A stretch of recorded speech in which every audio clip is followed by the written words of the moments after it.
ಶ್ರೀ ಗುರುಭ್ಯೋ ನಮಃ. ನಾವು ಈಗಾಗಲೇ 15 ದಿನದ ಕಾರ್ತಿಕ ಪುರಾಣವನ್ನು ಕೇಳುತ್ತಾ ಅದನ್ನು ಆಲಿಸುತ್ತಾ ಪಾಲಿಸುತ್ತಾ ಬರುತ್ತಿದ್ದೇವೆ. ಇವತ್ತಿನ ದಿನ 16ನೇ ದಿನ. ಇಂದಿನ ಅಧ್ಯಾಯದಲ್ಲಿ ಇಲ್ಲಿಗೆ ಹೇಗೆ ಮೋಕ್ಷ ಸಿಕ್ತು, ಹೇಗೆ ಮನುಷ್ಯನಾದ ಎಂಬುದನ್ನು ನೋಡಿದೆವು. ಇವತ್ತಿನ ದಿನ ಸ್ತಂಭವೇ ಪುರುಷನಾಗಿ ಹೇಗೆ ಮಾರ್ಪಾಟಾಯಿತು ಎಂಬುದನ್ನು ನೋಡೋಣ. ಹೇ ಪಾರ್ವತಿ ಹೃದಯ ವಲ್ಲಭ ಚಂದ್ರಮೌಳೇ, ಭೂತಾದಿಪ ಪ್ರಮಥನಾಥ ಗಿರೀಶನಾಥ, ಹೇ ವಾಮದೇವ ಭವರುದ್ರ ಪಿನಾಕಪಾಣಿ, ಸಂಸಾರ ದುಃಖ ಗಹನ ಜಗದೀಶ ರಕ್ಷ. ವಸಿಷ್ಠ ಮಹಾಮುನಿಯು ಪುನಃ ಜನಕ ಮಹಾರಾಜನನ್ನು ಕುರಿತು, ರಾಜೇಂದ್ರ, ಕಾರ್ತಿಕ ಮಾಸವು ದಾಮೋದರನಿಗೆ ತುಂಬ ಪ್ರಿಯವಾದದ್ದು. ಈ ತಿಂಗಳಲ್ಲಿ ಸ್ನಾನ, ದಾನ, ವ್ರತ, ಸಾಲಗ್ರಾಮ ದಾನಗಳಲ್ಲಿ ಯಾವುದಾದರೂ ಒಂದನ್ನು ಆಚರಿಸಿದವನು ನರಕಲೋಕದಲ್ಲಿ ಸುಖವನ್ನು ಪಡುವನು. ಈ ತಿಂಗಳ ಎಲ್ಲ ದಿನಗಳಲ್ಲಿಯೂ ತಾಂಬೂಲ ದಾನವನ್ನು ಮಾಡಿದವನು ಚಕ್ರವರ್ತಿ ಪದವಿಯನ್ನು ಪಡೆಯುವನು. ಯಾವ ಮನುಷ್ಯನು ಪ್ರತಿದಿನವೂ ಒಂದು ದೀಪವನ್ನು ದೇವರ ಸನ್ನಿಧಿಯಲ್ಲಿ ಇಟ್ಟವನು ಅಖಿಲ ಪಾಪಹರನಾಗಿ ವೈಕುಂಠವನ್ನು ಸೇರುವನು.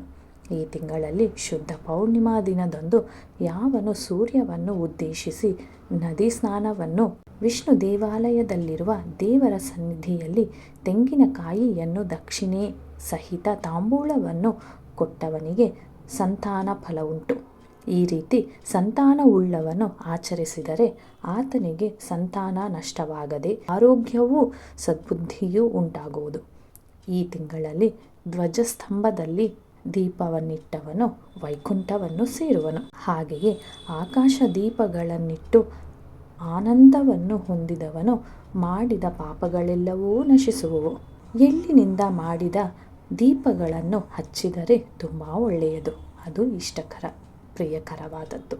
ಹೀಗೆ ಆಚರಿಸುವುದು ಸರ್ವೇಶ್ವರನಿಗೆ ಇಷ್ಟ. ಶಕ್ತಿ ಇದ್ದು ಹೀಗೆ ದೀಪವನ್ನು ಇಡದಿರುವವನು, ಅವನು ನಿರಾಧಾರಣ ಭಾವನದಿಂದ ನೋಡುವವನು ಶಾಶ್ವತವಾಗಿ ನರಕದಲ್ಲೇ ಇರುವನು. ಇದಕ್ಕೆ ಉದಾಹರಣೆಯಾಗಿ ಒಂದು ಇತಿಹಾಸವನ್ನು ಹೇಳುವೆನು, ಕೇಳು. ಪೂರ್ವಕಾಲದಲ್ಲಿ ಒಬ್ಬ ಋಷಿ ಸತ್ತಮನಿದ್ದನು. ಮುನಿಗಳಿಗೆಲ್ಲ ಮೊದಲಿಗನೆಂದು ಹೆಸರುವಾಸಿ. ಆ ಮುನಿಪುಂಗವನು ಒಂದು ಸ್ಥಳದಲ್ಲಿ ಆಶ್ರಮವನ್ನು ಕಟ್ಟಿಸಿ ಅದರ ಮುಂದೆ ವಿಷ್ಣುವಿನ ಮಂದಿರವನ್ನು ಕೂಡ ಕಟ್ಟಿಸಿದನು. ಕಾರ್ತಿಕ ಮಾಸದಲ್ಲಿ ಕೆಲವು ಮುನಿಗಳು ಆ ಕಾರ್ತಿಕ ಮಹಾತ್ಮೆಯನ್ನು ತಿಳಿದವರು ಕೇಶವ ಪೂಜೆಯನ್ನು ಮಾಡಬೇಕೆಂದು ಬಯಸಿ ಪ್ರತಿದಿನವೂ ಶ್ರೀಹರಿಯ ಮಂದಿರಕ್ಕೆ ಬಂದು ಭಕ್ತಿ ಶ್ರದ್ಧೆಯಿಂದ ಪೂಜಿಸುತ್ತಿದ್ದರು. ಒಂದು ದಿನ ಅವರಲ್ಲೊಬ್ಬ ಋಷಿಯು, ಎಲೈ ಮಹಾತ್ಮರೇ, ನನ್ನೊಂದು ಕೋರಿಕೆ ಇದೆ. ಹರಿಹರರ ಸಾನ್ನಿಧ್ಯದಲ್ಲಿ ಆಕಾಶ ದೀಪವನ್ನು ಇರಿಸಿದವರಿಗೆ ವೈಕುಂಠವಾಸಿ ಸಿಗುತ್ತದೆಂದು ಕೇಳಿದ್ದೇವೆ. ಆದುದರಿಂದ ನಾವೆಲ್ಲರೂ ಈ ಕಾರ್ತಿಕ ಶುದ್ಧ ಪೌರ್ಣಮಿ ದಿನ ರಾತ್ರಿ ಶಿವಕೇಶವನಿಗೆ ಅತ್ಯಾನಂದವಾಗುವ ಹಾಗೆ ಆಕಾಶ ದೀಪವನ್ನು ಬೆಳಗಿಸಬೇಕು. ಸ್ವಾಮಿಗೆದುರಾಗಿ ಒಂದು ಕಂಬವನ್ನು ನೆಟ್ಟು ಅಂದು ವಿದ್ಯುಕ್ತನಾಗಿ ದೀಪವನ್ನು ಇಟ್ಟು ಬೆಳಗಿಸೋಣ. ಹೀಗೆ ಮಾಡಿದರೆ ನಮಗೆ ಕೈಲಾಸ ವಾಸವಾಗಲಿ ವಿಷ್ಣು ಸಾನ್ನಿಧ್ಯವಾಗಲಿ ಲಭಿಸುವುದು ಎಂದರು. ನಂತರ ಎಲ್ಲರೂ ವನಕ್ಕೆ ತೆರಳಿ ಕೊಂಬೆಗಳಿಲ್ಲದ ಒಂದು ಮರವನ್ನು ಕಡಿದು ಭಗವನ್ ನಾಮೋಚ್ಚಾರಣೆಯಿಂದ ಆ ಕಂಬವನ್ನು ಸ್ವಾಮಿಗೆದುರಿಗೆ ನೆಟ್ಟು ಅದರ ಮೇಲೆ ಧಾನ್ಯವನ್ನು ಹಾಕಿ ಅದರ ಮೇಲೆ ಒಂದು ಪಾತ್ರೆಯಲ್ಲಿ ಹಸುವಿನ ತುಪ್ಪವನ್ನು ಹಾಕಿ ಅದರಲ್ಲಿ ಬತ್ತಿಯನ್ನು ಇಟ್ಟು ದೀಪವನ್ನು ಬೆಳಗಿಸಿದರು. ತದನಂತರ ಗರ್ಭಗುಡಿಯಲ್ಲಿ ಅವರೆಲ್ಲರೂ ಸುಖಾಸೀನರಾಗಿ ಹರಿಕಥಾ ಕಾಲಕ್ಷೇಪವನ್ನು ಆಚರಿಸುತ್ತಿದ್ದರು. ಆ ಸಮಯದಲ್ಲಿ ಫಳಫಳ ಎಂಬ ಧ್ವನಿಯು ಅವರಿಗೆ ಕೇಳಿಸಿತು. ಅವರು ಅಚ್ಚರಿಯಿಂದ ಆಚೆ ಬಂದು ನೋಡಲು ಆ ಒಂದು ಕಂಬವು ನುಚ್ಚುನೂರಾಗಿತ್ತು. ಆ ದೀಪವು ಹಾರಿ ಹೋಗಿ ಕೆಳಗಡೆ ಬಿದ್ದಿತ್ತು. ಆ ದೃಶ್ಯವನ್ನು ಕುರಿತು ವಿಚಾರಪರವಾಗಿ ಸ್ವಲ್ಪ ಹೊತ್ತಿನಲ್ಲಿಯೇ ಹೀಗಾಗಲು ಕಾರಣವೇನೆಂದು ಆಶ್ಚರ್ಯದಿಂದ ಯೋಚಿಸತೊಡಗಿದರು. ಈ ರೀತಿ ಅವರು ನೋಡುತ್ತಿದ್ದಂತೆಯೇ ಆ ಕಂಬದಿಂದ ಒಬ್ಬ ಮಾನವನು ಹೊರಗೆ ಬಂದನು. ಆತನು ದಿವ್ಯ ತೇಜಸ್ಸಿನಿಂದ ವಿರಾಜಿಸುತ್ತಿದ್ದನು. ಕೂಡಲೇ ಅವರೆಲ್ಲರೂ ಈ ಮಾನವನನ್ನು ಕುರಿತು, ಎಲೆ ನೀನ್ಯಾರು, ಏಕೆ ಈ ಸ್ತಂಭದಲ್ಲಿರುವೆ ಎಂದು ಪ್ರಶ್ನಿಸಿದರು. ಆ ಸ್ತಂಭೋದ್ಭವ ಪುರುಷನು ಎಲ್ಲರಿಗೂ ವಂದನೆಗಳನ್ನು ಅರ್ಪಿಸಿ ಹೀಗೆ ಹೇಳತೊಡಗಿದನು. ಹಿಂದಿನ ಜನ್ಮದಲ್ಲಿ ನಾನೊಬ್ಬ ಬ್ರಾಹ್ಮಣನು. ನನ್ನನ್ನು ಎಲ್ಲರೂ ವಿಕ್ರಮನೆಂದು ಕರೆಯುತ್ತಿದ್ದರು. ಬ್ರಾಹ್ಮಣ ಕುಲದಲ್ಲಿ ಜನಿಸಿದರೂ ಆಚಾರವನ್ನು ಪಾಲಿಸದೆ ನನ್ನ ಭುಜಬಲ ಪರಾಕ್ರಮದಿಂದಲೂ ಧೈರ್ಯದಿಂದ ಕೂಡಿದ್ದ ಸಾಹಸ ಕೃತ್ಯಗಳ ಬಲದಿಂದಲೂ ಒಂದು ಸೈನ್ಯವನ್ನು ಕಟ್ಟಿ ಕೆಲಕಾಲದಲ್ಲಿಯೇ ಎಲ್ಲ ರಾಜರುಗಳನ್ನು ಜಯಿಸಿ ಚತುರಂಗ ಸೈನ್ಯಕ್ಕೂ ರಾಜ್ಯಕ್ಕೂ ಅಧಿಕಾರಿಯಾಗಿದ್ದೆನು. ನಾನು ವಿಪ್ರಕುಲೋದ್ಭವನಾದರೂ ದಯಾದಾಕ್ಷಿಣ್ಯ ರಹಿತನಾಗಿ ದುಷ್ಕಾರ್ಯಗಳನ್ನು ಆಚರಿಸುತ್ತಾ ಕಾಲ ಕಳೆಯುತ್ತಿದ್ದೆ. ಒಂದು ದಿನ ಆದರೂ ವೇದಾಂಗಗಳನ್ನು, ಹರಿಕಥೆಗಳನ್ನು, ಪುಣ್ಯತೀರ್ಥಗಳ ದರ್ಶನಗಳನ್ನು, ದಾನ ಧರ್ಮವಾಗಲಿ ಯಾವುದನ್ನೂ ನಾನು ಆಚರಿಸುತ್ತಿರಲಿಲ್ಲ. ರಾಜನಂತೆ ಟಿವಿಯಿಂದ ಗರ್ವಿಸುತ್ತಾ ಸಭಾ ಮಧ್ಯದಲ್ಲಿ ನಾನು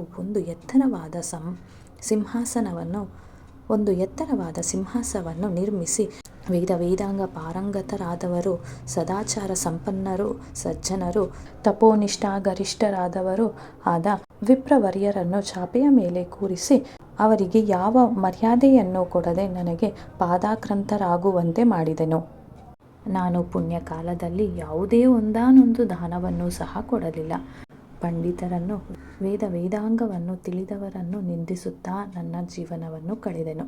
ನ್ಯಾಯಾನ್ಯಾಯ ವಿಚಕ್ಷಣೆ ಇಲ್ಲದೆ ಧನಾರ್ಜನೆಯನ್ನು ಮಾಡಿದೆನು. ಆದರೆ ಆ ಧನದಲ್ಲಿ ಕೊಂಚ ಸಹಾಯವನ್ನು ಸಹ ಮಾಡಲಿಲ್ಲ. ಈ ರೀತಿಯೇ ನಾನು ಜೀವಿಸಿದ್ದ ಕಾಲವೆಲ್ಲ ನಡೆಸಿ ಸತ್ತ ನಂತರ ಯಮಲೋಕದಲ್ಲಿ ಬಲುಬಾಧೆಯನ್ನು ಅನುಭವಿಸಿದೆ. 1,00,000 ನಾಯಿಗಳ ಜನ್ಮ, 10,000 ಕಾಗೆ ಜನ್ಮವು, 10,000 ದೊಣ್ಣೆ ಕೆತ್ತ ಜನ್ಮವು, 10,000 ಕೀಟಕ ಜನ್ಮವು, ಕೋಟಿ ವೃಕ್ಷ ಜನ್ಮವು ಎತ್ತಿದೆನು. ಕಡೆಯಲ್ಲಿ ಈ ಸ್ತಂಭ ರೂಪದಲ್ಲಿದ್ದೆನು. ಅನೇಕ ವಿಧ ನೀಚ ಜನ್ಮಗಳನ್ನು ಎತ್ತಿದರೂ ನನ್ನ ಪಾಪ ನಶಿಸಲಿಲ್ಲ. ನಾನು ಹೀಗಿರಲು ಈ ಮಾನವ ರೂಪವು ಬಂತು. ನನ್ನಿಂದಾದ ಪಾಪಕರ್ಮವು ನಶಿಸಿದುದಲ್ಲದೆ ಪೂರ್ವಜ್ಞಾನವೂ ಕೂಡ ಲಭಿಸಿತು ಎಂದು ಹೇಳಿ ಆತನು ಸುಮ್ಮನಾದನು. ಅಲ್ಲಿದ್ದ ಋಷಿಪುಂಗವರೆಲ್ಲರೂ ಆ ಸ್ತಂಭದಿಂದ ಹೊರಬಂದ ಮನುಷ್ಯನ ಮಾತುಗಳನ್ನೆಲ್ಲ ಆಲಿಸಿದರು. ಆಮೇಲೆ ಕಾರ್ತಿಕ ಮಾಸ ಮಹಾತ್ಮೆಯನ್ನು ಕುರಿತು ಬರೀ ಮಾನವರಿಗೆ ಫಲವನ್ನು ಕೊಡುವುದಲ್ಲದೆ ಮರಗಳು, ಕಲ್ಲು, ಕಂಬಗಳು, ನೀಚ ಜಂತುಗಳ ಮೊದಲಾದವುಗಳ ಪಾಪರಹಿತವಾಗಿ ಮೋಕ್ಷವೂ ಕೂಡ ಲಭಿಸುವುದು ಎಂದು ಹೇಳಿದರು. ಮಾನವರು ಇಟ್ಟ ಆಕಾಶ ದೀಪವನ್ನು ಹೊತ್ತ ಕಂಬಕ್ಕೆ ಇಷ್ಟೊಂದು ಫಲ ದೊರಕಿದರೆ ಮನುಷ್ಯರು ದೀಪವನ್ನು ಹಚ್ಚಿದರೆ ಅದಕ್ಕಿಂತ ಹೆಚ್ಚಿನ ಫಲವು ದೊರಕುವುದು. ಈ ರೀತಿಯಾಗಿ ನುಡಿದ ಮುನಿಗಳ ವಾಕ್ಯಗಳನ್ನು ಕೇಳಿ ಆ ಪುರುಷನು, ಎಲೆ ಋಷಿಮುನಿಗಳೇ, ನಿಮ್ಮ ಅನುಗ್ರಹದಿಂದ ನನಗೆ ಪುನಃ ಮಾನವ ಜನ್ಮ ಲಭ್ಯವಾಯಿತು. ನನಗೆ ಮೋಕ್ಷವು ದೊರಕುವ ಮಾರ್ಗವನ್ನು ತಿಳಿಸಿ ಉಪದೇಶ ಮಾಡಿ.